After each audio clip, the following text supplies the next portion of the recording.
Dears, ഇന്നത്തെ makeup പാലക്കാടായിരുന്നു. Palakkad Ottapalam വെച്ചിട്ട്. ഇന്നത്തെ എൻ്റെ ബ്രൈഡ് അൻസു ആയിരുന്നു. അൻസുവിനെ കുറിച്ച് എനിക്ക് ഒരുപാട് പറയാനുണ്ട്. ഞങ്ങൾ കുറേ നാളായിട്ടുള്ള ഇൻസ്റ്റാഗ്രാം ഫ്രണ്ട്സ് ആണ്. എന്തായാലും മേക്കപ്പ് ഒക്കെ സെറ്റ് ചെയ്ത് അൻസു വന്നു.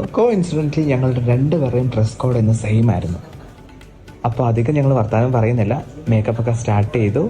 പെട്ടെന്ന് തന്നെ മേക്കപ്പും ഹെയർ സ്റ്റൈലും എല്ലാം ഫിനിഷ് ചെയ്യണം. കാരണം നല്ല ഫോട്ടോസ് എടുക്കണം. കാരണം നല്ല ഏരിയ ആയിരുന്നു അവിടെ. അപ്പോൾ എന്തായാലും മേക്കപ്പ് കഴിഞ്ഞു. ഫേസ് മേക്കപ്പ് ഒക്കെ സ്റ്റാർട്ട് ചെയ്ത് ഞാനിന്ന് ഹുദാ ബ്യൂട്ടീൻ്റെ ഒരു ലിക്വിഡ് ബ്ലഷ് ഫസ്റ്റ് ആയിട്ട് ട്രൈ ചെയ്ത് കേട്ടോ. എനിക്ക് ഭയങ്കരമായിട്ട് ഇഷ്ടമായി. മേക്കപ്പ് ഭയങ്കര ഗ്ലോസി ആയി. അപ്പോൾ ഞാൻ അൻസുവിൻ്റെ സ്കിന്ന് നല്ല ക്ലിയർ ആയതുകൊണ്ട് തന്നെ ഞാനൊരു ഗ്ലാസ് സ്കിന്നായിരുന്നു പ്രിഫർ ചെയ്തത്. ഇതായിരുന്നു ഞങ്ങളുടെ ഫൈനൽ ലുക്ക്. എങ്ങനെയുണ്ട് ഗൈസ്? അപ്പോൾ ഞാൻ എപ്പോഴും പറയുന്ന പോലെ എൻ്റെ മേക്കപ്പിന് എത്ര ഇമ്പോർട്ടൻ്റ് ആണോ അത്ര ഇമ്പോർട്ടൻ്റ് ആണ് എൻ്റെ ഹെയർ സ്റ്റൈലിനും. പിന്നെ ഇന്ന് എനിക്ക് ഏറ്റവും സന്തോഷമുള്ള ദിവസമാണ്. കാരണം എന്താണെന്ന് ചോദിച്ചാൽ, ആഫ്റ്റർ അൻസുവിൻ്റെ ഫംഗ്ഷന് ഞാൻ പോയിരുന്നു. ആ ഒരു സമയത്ത് എന്നെ പരിചയമുള്ള കുറേ പേര് വന്ന് ഫോട്ടോ ഒക്കെ എടുത്തു. എനിക്ക് ഭയങ്കര ഇഷ്ടമായി.